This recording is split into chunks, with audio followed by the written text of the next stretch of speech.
Hello, hi guys! Magandang hapon sa inyong lahat. This is June Rodriguez from my Secret Channel, a faith healer, also Mata reader. So ngayong hapon na to, tingnan natin ang nagsasabihin sa iyo ng ating mga gabay. So this is weekly gabay for the month of March 15 hanggang March 21 for the sign of Sagittarius. So Sagi, welcome to my channel. Ano kayang messages, advices ng spirit guides ang ating masasagap for today's video? Kano naman kayang energy or kaganapan sa buhay ng mga Sagittarius ang ating maagilap? So, this reading is a general reading lamang, hindi lahat makaka-resonate. Kunin lamang po ang makaka-relate sa inyo. And comment down below kung kaninong energy ang ating nasagap.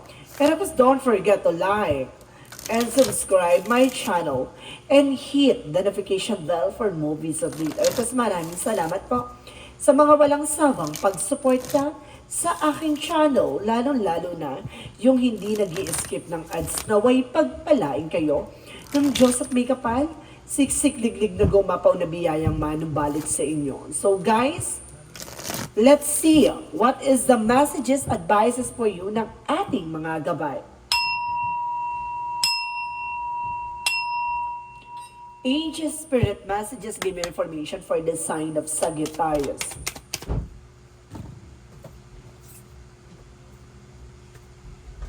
So there is the Page of Pentacles. Intuitions, visions, no? Pagpatalasin mo ang inner voice mo, there is an guidance, no? Ginagabayan ka ng angel spirit guides dito. And because there is an Ace of Wands for a new beginning and new ideas, new plans. So may mga bagay dito na parang bibigyan ka ng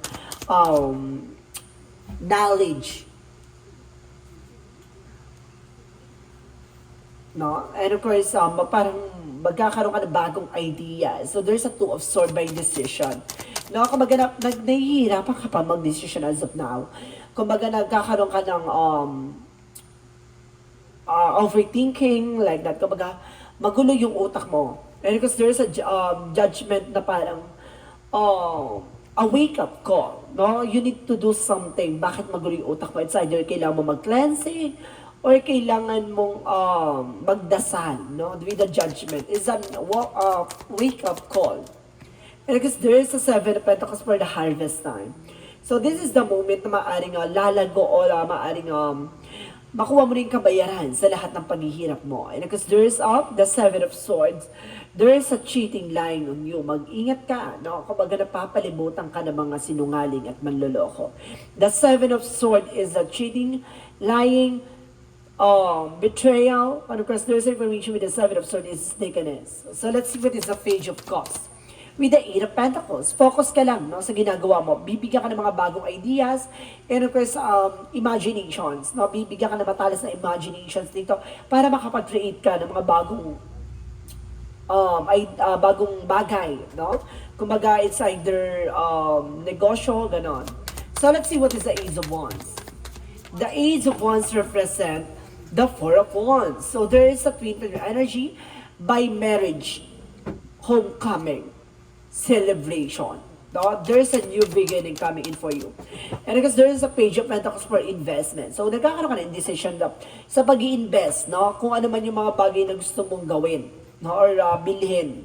Nagkakaroon ka pa ng indecision ngayon. Baka may plano kang bumili ng bahay, may plano kang bumili ng sasakyan, or may plano kang bumili ng magtayo ng negosyo, or may bago kang bumili ng alahas, or yung magbibigay ng investment sa'yo. Because there's a Queen of Wands by a Queen of Swords. So there is a bigger picture. Kumbaga parang paalala sa'yo ng ating divine, you need to take an action, and you need to pay attention. Nasa binibigay na mensahe sa'yo ng ating angel spirit. Tignan mo yung magiging possibilities. Tignan mo yung magiging outcome ng stories na yon. No, kumbaga, there's a bigger pictures, no? And because there's an Ace of Pentacles for the big money, big opportunity. So, see, harvest time, tapos sa pag-harvest is the Ace of Pentacles. So, ibig sabihin, malaking pera ang makukuha mo dito, no?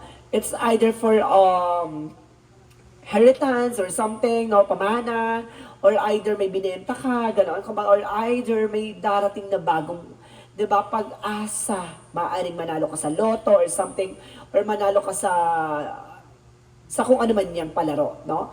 And there's a big money. It's either, guys, kumbaga, may malaking pera ka talaga makukuha dito. Ibig sabihin ba, kung maaari sa trabaho mo or sa negosyo mo. And because there's a Knight of Pentacles, more secure, na maging secure ka, mag-ingat ka kasi lalapit dito yung manloloko, lolokohin ka, lilinlangin ka, mag-ingat ka ha, kasi malaking perang involved dito. Maaaring may investment scam ka. So let's see what is the Page of Cups because the Eight of Pentacles. So there's the Two of Cups by partnership. So ibig sabihin dito, mag-focus ka sa ginagawa mo. Mag-focus ka sa love life mo. No? And because there is a King of Wands by control. And kasi sinasabi dito na there's a stability. No? Kumbaga alam mo yung grounds mo. Alam mo kung ano yung pangahawakan mo. So let's see what is the Two of Swords and of course the Page of Pentacles. So there's a Page of Swords by information na marami ka pang malalaman, marami ka pang matutuklasan. Marami pang pupasok sa isip mo na kung saan mo dadalhin yung pera mo. So let's see what is the Judgment. And of course the Queen of Swords. So there's a Three of Swords, no? Kumbaga there is a wake up call na mag-ingat ka kasi maraming naiinggit at nagagalit sa'yo. No? Lalapitin ka dito ng mga inggitera. No? And of course there is the Seven of Pentacles and the Ace of Pentacles represent the Ten of Wands. So there is a burden na parang okay, parang there's an ending of the fifth na parang tinapos na yung obligasyon, responsibility or yung sakripisyo or paghihirap mo. So let's see what is the Seven of Swords and of course the Nine of Pentacles. So there's the Ten of Pentacles. Long-term success and long-term investment and financial security. Mag-ingat ka pagdating sa finances kasi magdudulot to ng na susubukin kang linlangin, lokohin. Kasi malaking pera ang involved. So let's see what is the outcome. Ang pinaka-outcome for you is the Ace of Swords. There's a breakthrough. Mapagtatagumpayan mo to, matutuklasan at malalaman mo yung mga bagay na dapat mong gawin. At the same time, there's a Three of Cups by a celebration, no? Kumbaga, there's a collaborations. Marami kang malalaman, marami kang matutuklasan, at marami kang matututunan. So let's see additional messages for career. So there's a Temperance. So there's a perfect timing. So, maaaring magkakaroon ka na ng healing pagdating sa career and the Queen of Pentacles being practicality. Na kumbaga ngayon practical ka pagdating sa finances with the Knight of Wands by resilience. Kailangan tahimik ka lang, hindi mo kailangang bulgar na may malaking kang perang nakuha or may malaking perang makukuha. No? Mag-ingat ka. No? Kasi pag ganyan kasi lalapitan ka ng mga manloloko at mga taong swapangs pagdating sa pagdating sa pera, no? Gahaman, mag-ingat. So let's see additional messages for love life. So there's the Five of Swords. So there is a self-sabotage. Mag-ingat ka kasi kumbaga yung thoughts and requests ng information mo ay maaaring magamit against sa'yo. And then the word can represent maaaring taga-ibang bansa nito, no? Maaaring magkalayo ka. There's a distance, no? Mag-ingat ka, baka magpadala ka ng pera dito or either kumbaga magtiwala ka sa tao na ito pagdating sa love life. Kumbaga magkaroon ka ng secure. No? So let's see, bakit kailangan ng ganito? Example, tingnan natin. So, see, there is a strength card, no? Kumbaga, confidence, no? Para lang maging malakas sa loob. Parang ibiboost ng confidence mo dito. Or, kumbaga, lakasan ng pakiramdam. Parang ganon, no? Parang sinasabi na lakasan mo lang ang pakiramdam mo. So, let's see additional messages from the health. Sa health mo, there's the Sun card. Wow! Kumbaga, may kagalingan dito.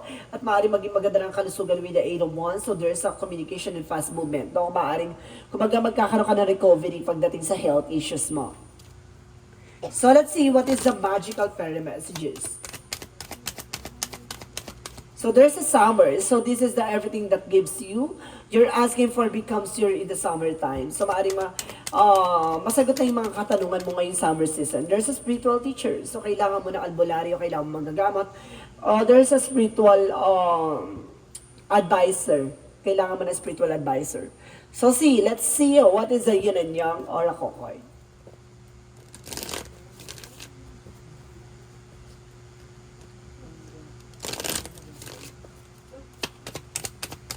Yin and Yang Oracle card represent autumn, harvest time. Wow, may harvest talaga, guys. This is the harvest moment. And of course, there is a receive. See, marami kang matatanggap, no?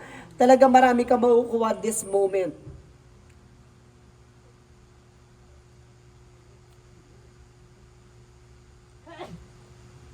So let's see. Additional messages. And of course, there's an integration. There's a union, guys. May pagtatagpo or meron na atang uuwi galing sa ibang bansa, no? Maaaring magkaroon ng union. So there's a rejection for losses, no? Kumbaga meron ditong alisin mo yung mga taong iniwan ka sa ere, no? Yung taong kumbaga hindi nandyan lang pag kailangan ng tulong, no? Meron dito. Na-sense ko bigla.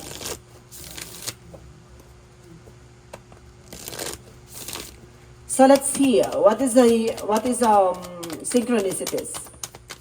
So there is a prince, no? May prince charming dito, guys. May lalaki dito. May pag-ibig na papasok.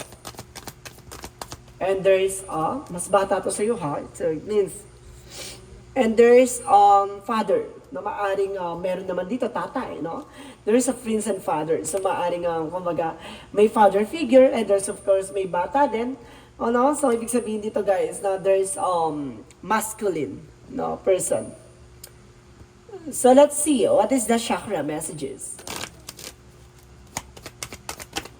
So, there is a victim. Maaring biktima ka, no, na mapaghuhusgang nakaraan. And of course, there is a gratitude. Be thankful. Kung ano man ang nararanasan mo dahil yan sa nakaraan mo. And there's a facade. Mag-ingat ka lang kasi sa mga nagbabalat kayo. No, so let's see additional messages. And there is pay attention to your dreams. So kailangan mo tumutok sa mga pangarap mo. Or baka may mga napapanaginipan ka na kailangan mong alalahanin. And there's a time to decide now. Ay to be happy now. So kailangan mo mag-decision na magiging masaya ka ngayon. And your children are watched over by angels. No? Yung mga anak mo ay ginagabayan ng ating angel spirit guides. So let's see additional messages for angel spirit. So there's an animal. So some of you guys animal lover, ha? And there's a justice. May justisya. Karma is waving. And there's a time to decide. So kailan mo mag-decision ngayon kung ano ba talaga yung desires mo. And there's a writing. Ikaw yung magsusulat ng sarili mong kwento. No? So let's see what is the Monsology.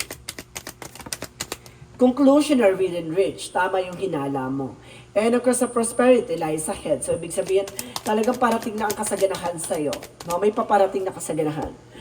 And of course, sinasabi dito, with the you are good enough. Diba? Sapat ka na eh. Kaya wag mo nang pag-isipan kung ano man yung kakulangan sa'yo. So, let's see what is the angel's answer. The angel's answer is ask for help from others. So, kailangan mo na tulong ng ibang tao. And there's a yes. No, ang sagot sa mga tanong mo ay yes. And of course, let's see, sinasabi dito, there is a trust na kailangan mo magtiwala sa ating Panginoon, sa ating mga gabay.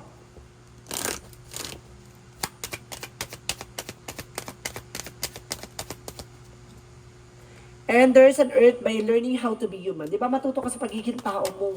Ganun talaga sa mundong ginagalawan natin, maraming mapanukso, maraming mapanlinlang, at maraming mga taong magnanakaw or sinungaling. Kaya mag-ingat ka, baka maagawan ka. And there's a new earth.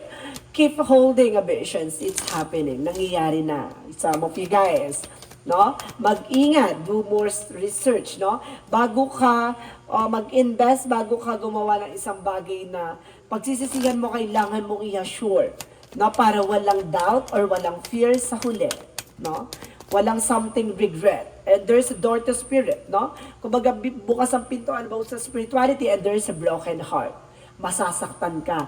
Mag-ingat ka. No? So, let's see. What is additional messages for angel spirit guides? So, there's a loneliness. Double clarification, guys. Loneliness.